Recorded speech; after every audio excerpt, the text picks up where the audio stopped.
ఇవే జీవన తరంగాలు, ఇవే ఇవే జీవన తరంగాలు, జీవన తరంగాలు. ఇప్పుడు కూడా నువ్వు నా మీద చూపిస్తున్నది ప్రేమ కాదు, భయం. నువ్వు నన్ను తిట్టినందువల్ల నేనేదైనా అఘాయిత్యం చేసుకుంటే అది నీ మీదకి వస్తుందన్న భయం. ఆ భయంతోనే నేను ఇంటికి మంచిగా తిరిగి రావాలని కోరుకున్నావు తప్ప అందులో ఎలాంటి ఎఫెక్షన్ లేదు. ఒకటి గుర్తుపెట్టుకోనయ్యా, భయాలతో బంధాల్ని నిలబెట్టుకోలేవు.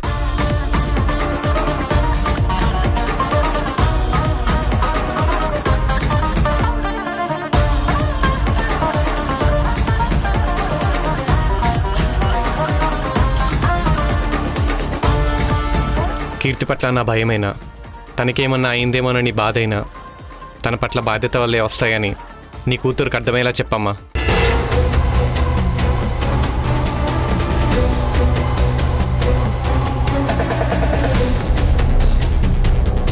అమ్మా ధరణి, అదెప్పుడు తిన్నదో ఏంటో, నేను వెళ్ళి అన్నం పెట్టుకుని వస్తాను. అమ్మా పొద్దుపోయింది కదా, నువ్వు వెళ్ళి పడుకో, నేను అన్నం నువ్వు ఉండు. తీసుకెళ్తాలే. అది కాదే, నేను తీసుకొస్తాను గాని నువ్వు వెళ్ళి కీర్తిని పలకరించు.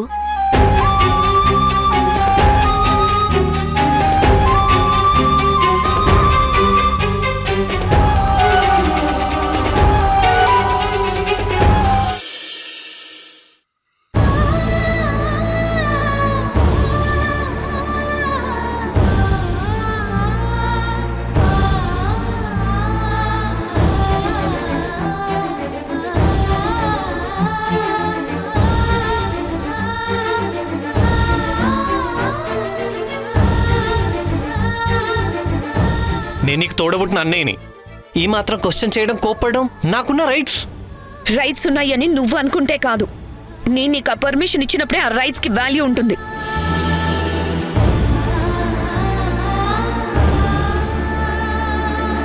నా మీదే నోరు పారేసుకుంటావు నిన్ను. రే ఆగరా,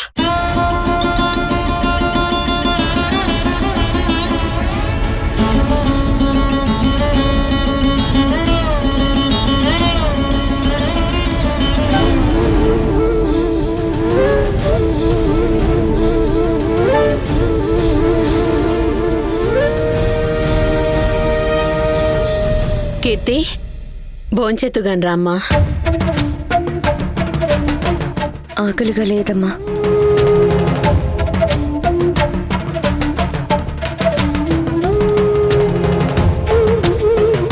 ఇందాక అన్నయ్యతో అంత నిష్ఠురంగా మాట్లాడేవంటే నీ మనసులో ఏదో బాధని దాస్తున్నావు అనిపిస్తోంది. ఏంటమ్మా అది? దాచింది బాధ ఒక్కటే కాదమ్మా, భయాన్ని కూడా. భయమా? ఏం మాట్లాడుతున్నావు కీర్తి? ఏం జరిగిందో చెప్పు. వద్దులేమ్మా, అది చెప్పి నీకున్న కాస్త మనశ్శాంతిని కూడా పోగొట్టాలనుకోవట్లేదు. ప్లీజ్ కీర్తి, నా మనశ్శాంతి గురించి ఆలోచించకు. ముందు నీ మనసులో ఉన్న బాధని చెప్పు, కొంచెమైనా ఆ బాధ తగ్గుతుంది.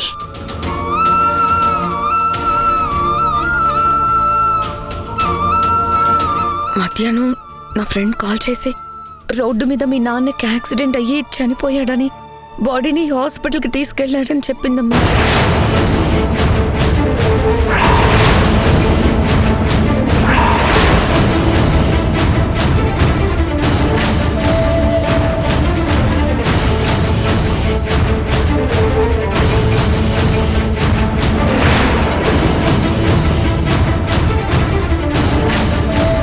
ఆ మాట వినగానే ఒక్క క్షణం గుండె పగిలినంతగా అనిపించి మీకెవరికీ చెప్పకుండా ముందెళ్ళి చూశాకే మీకు చెప్దామని హాస్పిటల్కి వెళ్ళాను. ఇంత అన్యాయం చేసేవేంటి దేవుడా, నీకు కొంచెం కూడా దయాదాక్షిణ్యాలు లేవని దేవుణ్ణి తిట్టుకుంటూ లేని ధైర్యాన్ని కూడగట్టుకొని భారంగా అడుగు వేస్తూ మోర్చురీ వైపు వెళ్ళానమ్మా. మీ నాన్న చనిపోయారా? అమ్మా నువ్వేం టెన్షన్ పడుకో, నాన్నేం చనిపోలేదమ్మా.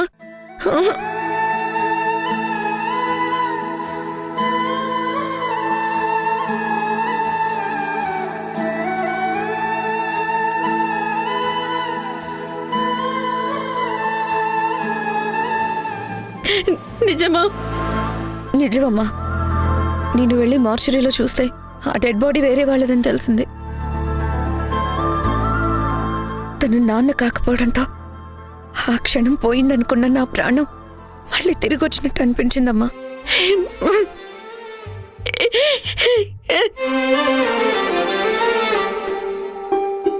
నా చిట్టి తల్లి, నా బుచ్చి తల్లి, ఈ జన్మ నీదే తల్లి. ఆ నింగి నుండి నా ఇంటిలోకి చేరింది ఈ జాబిల్లి. ఏ చీకటి నిన్ను కమ్మినా నీ చుట్టూనే వెలుగవుతానే. అమ్మైన నాన్నైన నేనేనులే, ఒడి చేరి నిదురించవే.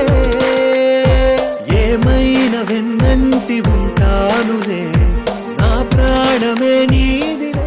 మధ్యాహ్నం నుంచి ఇంతటి బాధని గుండెల్లో దాచుకుని నువ్వొక్కదానివి ఎలా భరించావే? ఆయనకి యాక్సిడెంట్ అయింది అన్న మాట వింటేనే నా ఊపిరాగిపోయినంత పనైంది. మీ ఆయనకేమీ కాదులేవే, అల్లుడాయుషు గట్టిదేలే. రామేశ్వరం పోయినా శనేశ్వరం తప్పలేదన్నట్టు మీ నాన్న మనందర్నీ ఇంకా బాగా కష్టాలు పెట్టాలి కదా. అంత తొందరగా ఏమీ జరగవులే. అమ్మమ్మ, ఏంట మాటలు? నాన్న ఎంత కోపంతో వెళ్ళిపోయినా మన మనిషి కానట్టు చెడు కోరుతావేంటి? అబ్బో, తండ్రంటే ఎంత ప్రేమే నీకు. నీ పెళ్లి గురించి పట్టించుకోకపోయినా, ఇంటప్పుల గురించి ఆలోచించకపోయినా బాగానే వెనకేసుకొస్తున్నావే.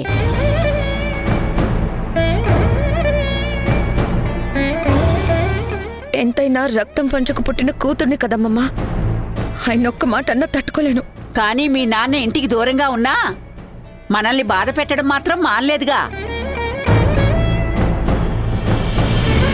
మన కర్మమ్మా, అనుభవించక తప్పదు. ఏంటి అనుభవించేది? కన్న కొడుకుగా మహేషు తండ్రి గురించి ఆరాటపడాలి. ఎక్కడున్నాడో ఎలా ఉన్నాడో అని వెతకాలి. అలాంటిది ఆడపిల్ల ఇది అర్ధరాత్రి వరకు బయట ఉండాల్సిన దుస్థితి వచ్చింది. ఇవన్నీ తలుచుకుంటుంటే నాకు ఒళ్ళు మండిపోతుంది.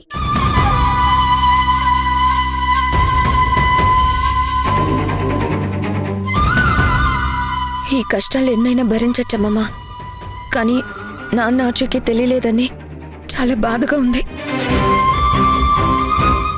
ఎక్కడున్నారో, తిన్నారో లేదో ఏమీ తెలియడం లేదు. అలా బాధగా ఉంది. ఆయన గురించి ఇంకెలాంటి బాధ వచ్చినా నేను భరించలేను కీర్తి. నా వల్ల కాదు. నా ఒంట్లో శక్తి లేదు, నా గుండె తట్టుకోలేదు. నువ్వు కూడా బాధల్ని భరించాలని కోరుకోకు. బాధపడకు ధరణి, ఇప్పుడేం కాలేదు కదా, ఊరుకో. కీర్తి, ఈ విషయం మహేష్తో చెప్పకపోవడమే మంచిదైంది. లేదంటే మీ నాన్న కోసం హాస్పిటల్కి వెళ్ళినందుకు నీ మీద కూడా కోప్పడేవాడు. పెద్ద గొడవ అయి ఉండేది. అవునమ్మా.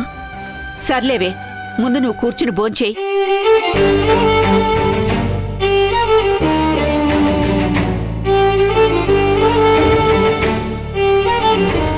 తినమ్మా.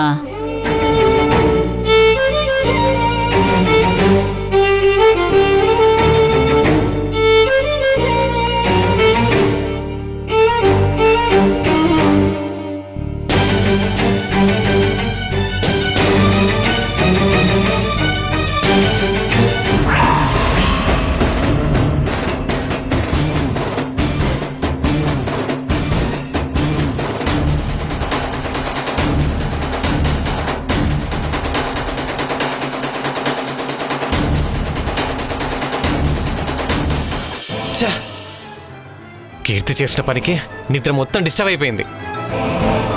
పోన్లే, తనకేం అవ్వలేదు. ఒకవేళ కీర్తికి ఏమైనా అయ్యుంటే మాత్రం అమ్మ నన్ను ఇంట్లో నుంచి వెళ్ళగొట్టేది. మహేష్, కీర్తి ఎందుకు లేటుగా వచ్చిందో తెలుసా?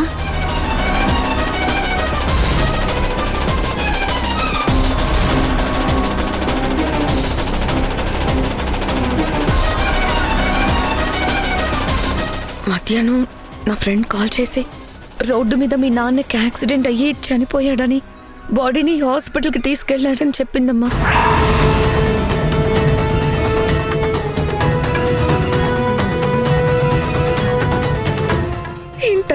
వేసేవేంటి దేవుడా? నీకు కొంచెం కూడా దయా దాక్షిణ్యాలు లేవని దేవుణ్ణి తిట్టుకుంటూ లేని ధైర్యాన్ని కూడగట్టుకొని భారంగా అడుగు వేస్తూ మోర్చురీ వైపు వెళ్ళానమ్మా. మీ నాన్న చనిపోయారా? అమ్మా నువ్వేం టెన్షన్ పడుకో, నాన్నేం చనిపోలేదమ్మా. ఆ యాక్సిడెంట్ ఏదో నిజంగా మా నాన్నకైనా బాగుండేది. ఆయన బతుకుంటే భూమికి మా ఇంట్లో వాళ్ళకి భారం తప్ప ఎవరికి పైసా ఉపయోగం లేదు. అలాంటి మనిషి ఇంకా చావనందుకు కొడుగ్గా ఎంతో బాధపడుతున్నాను.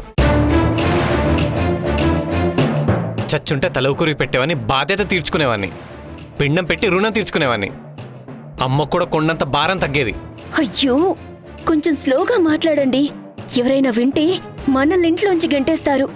ఛీ, సొంతింట్లో కూడా కోపమాసి అరవడానికి లేదు, సంతోషం వస్తే మాట్లాడుకోవడానికి వీల్లేదు. అవసరం మనది మహేష్, తగ్గుండాలి. మనకి మంచి టైం వచ్చే వరకు భరించాలి. ఎందుకు తగ్గాలి? దేనికి భరించాలి? తప్పు చేసింది ఆయన, శిక్ష పడేది నాకా? Non sense. మీరెందుకు అనవసరంగా ఫ్రస్ట్రేట్ అవుతున్నారు? ఎంతైనా కీర్తి కూతురు కాబట్టి మీ నాన్నకి ఏదైనా జరగరాంది జరుగుంటుందేమో అని బాధపడ్డంలో తప్పు లేదు. అంతేకాదు, ఎంత కాదన్నా మామయ్య గారు హెల్దీగా ఉండడం మనకు కూడా అవసరం. దేనికి? పొద్దున్న లేస్తే ఆయన మొహం చూసి దండం పెట్టి దరిద్రం తెచ్చుకోవడానికా? అలా కాదండి, రేపన్న రోజున మనకు కూడా పిల్లలు పుడతారు. వాళ్లతో ఆడుకోవడానికి, మన కల్చర్ గురించి, కట్టుబాట్ల గురించి అనగనగా అంటూ చందమామ కథల్లాంటివి చెప్పడానికైనా మామయ్య గారి ఎక్స్పీరియన్స్ అవసరమవుతుంది కదా. అనుభవం బుక్స్లో దొరకదు మహేష్, జీవితాన్ని చదివిన వాళ్లలో మాత్రమే దొరుకుతుంది.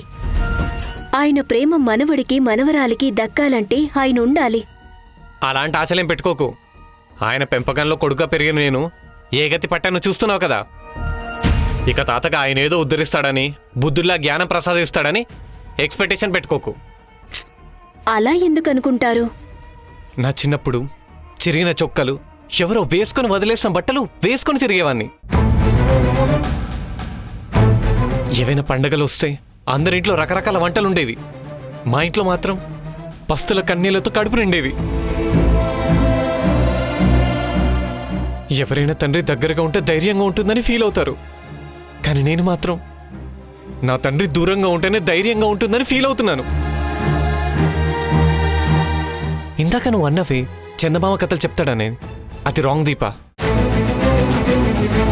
ఆయన చెప్పే కథలన్నీ దొంగతనం చేయడం ఎలా, దొంగతనం చేశాక దొరకకుండా ఉండడం ఎలా, రెస్పాన్సిబిలిటీస్ నుంచి ఎస్కేప్ అవ్వడం ఎలా అనే స్కిల్స్ గురించి చెప్తారు తప్ప ఒక మహాత్మా గాంధీ తెచ్చిన ఇండిపెండెన్స్ గురించి కానీ, భగత్ సింగ్ చేసిన ఫ్రీడమ్ ఫైట్ గురించి కానీ, పేపర్ బాయ్ నుంచి ఇండియా ప్రెసిడెంట్ అయిన ఒక అబ్దుల్ కలాం గారి గురించి కానీ, ఒక వివేకానంద ఇచ్చిన నాలెడ్జ్ గురించి కానీ, స్పేస్లో మన సైంటిస్టులు క్రియేట్ చేసిన హిస్టరీ గురించి కానీ ఇలాంటివేం చెప్పడు. ఎందుకంటే ఇవన్నీ ఆయనకు టచ్ లేని టాపిక్స్ కాబట్టి. ఆయన ఒక అవుట్డేటెడ్ పర్సన్, ఇంట్లో ఒక మూలకు ఉండాల్సిన యాంటిక్ పీస్, మోరల్స్ లేని వ్యక్తి. మోరల్ స్టోరీస్ ఏం చెప్తారు దీపా? బాధ్యతలనే బరువును మా అమ్మ మీద వదిలేసి పారిపోయిన ఆ పితామహుణ్ణి కీర్తి సపోర్ట్ చేయడం నాకు నచ్చట్లేదు. నిజమే, నాలాగే తండ్రి పోటు తగిలితే తప్ప కీర్తికి బుద్ధి రాదు. Good night.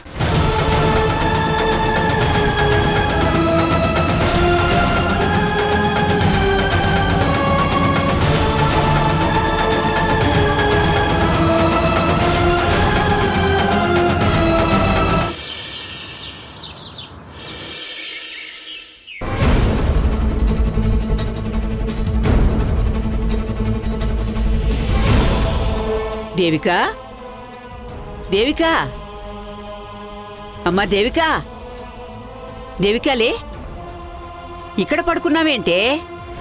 అమ్మా ఎంతసేపు అయింది నువ్వొచ్చి? నా గురించి వదిలే గాని నువ్వేంటే సోఫాలోనే నిద్రపోతున్నావు?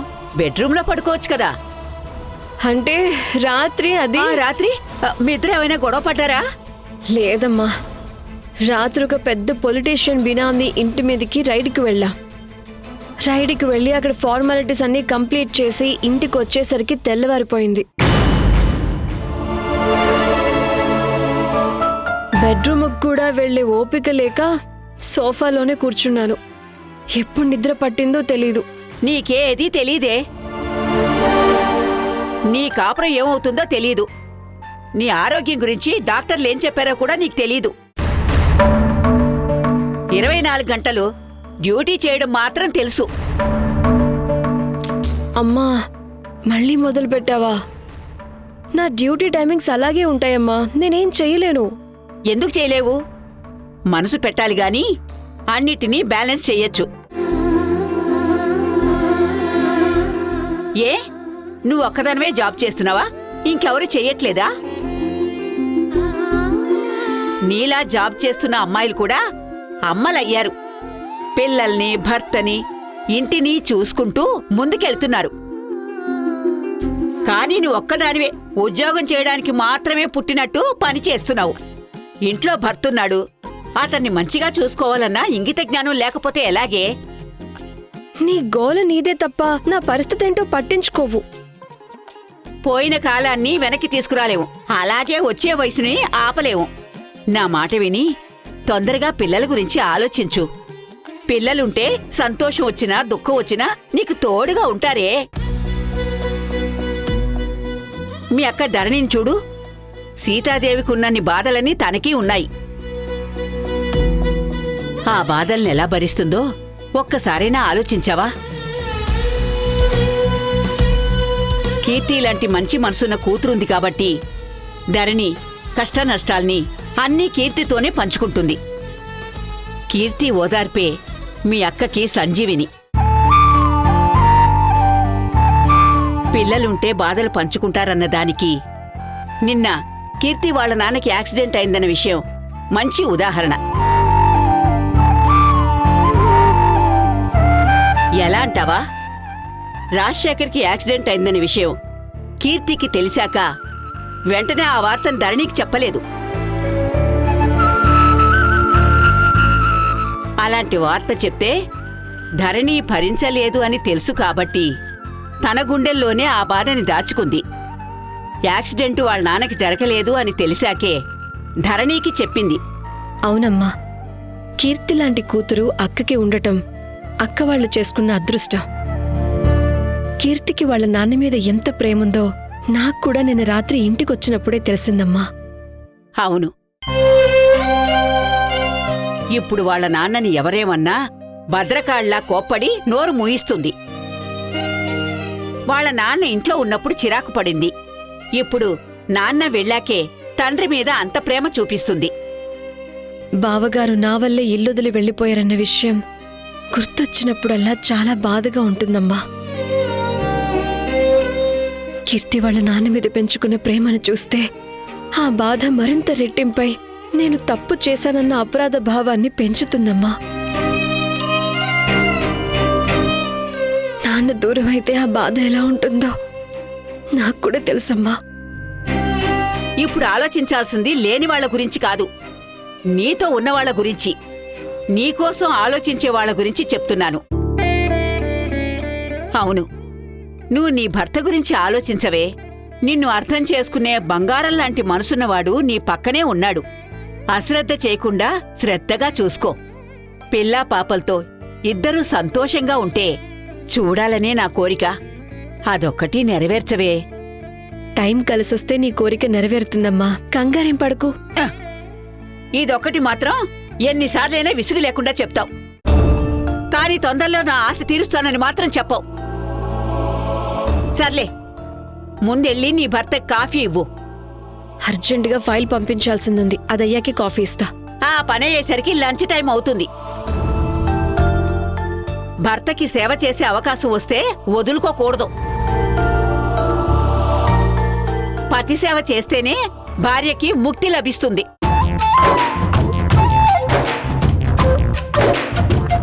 ఏంటి ఏదో చెప్పబోయి ఆగావు? చెప్పు. వద్దులే, చెప్తే నాది అహంకారం అంట. పర్లేదులే, చెప్పు.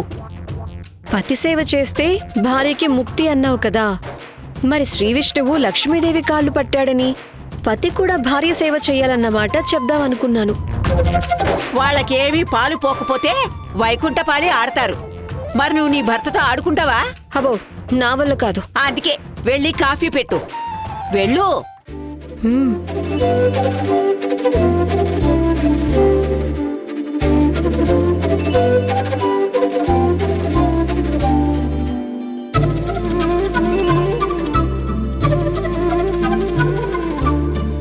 కళ్యాణ్,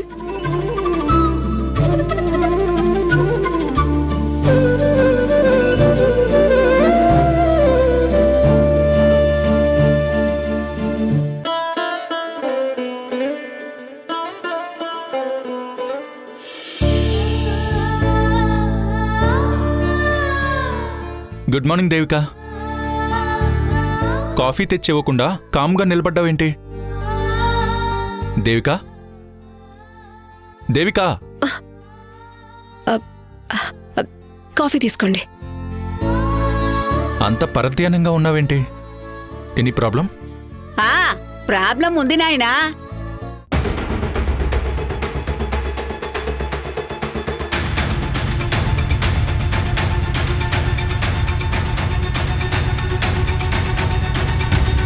ఏం ప్రాబ్లం వచ్చింది అత్తయ్య గారు?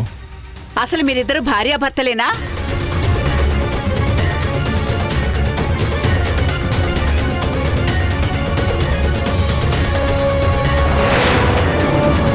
రాజశేఖర్ బాబా ఎక్కడున్నా సరే వెతికి తీసుకొచ్చి ఇంట్లో అప్పగిస్తే తప్ప ఈ సమస్య సాల్వ్ అవ్వదు.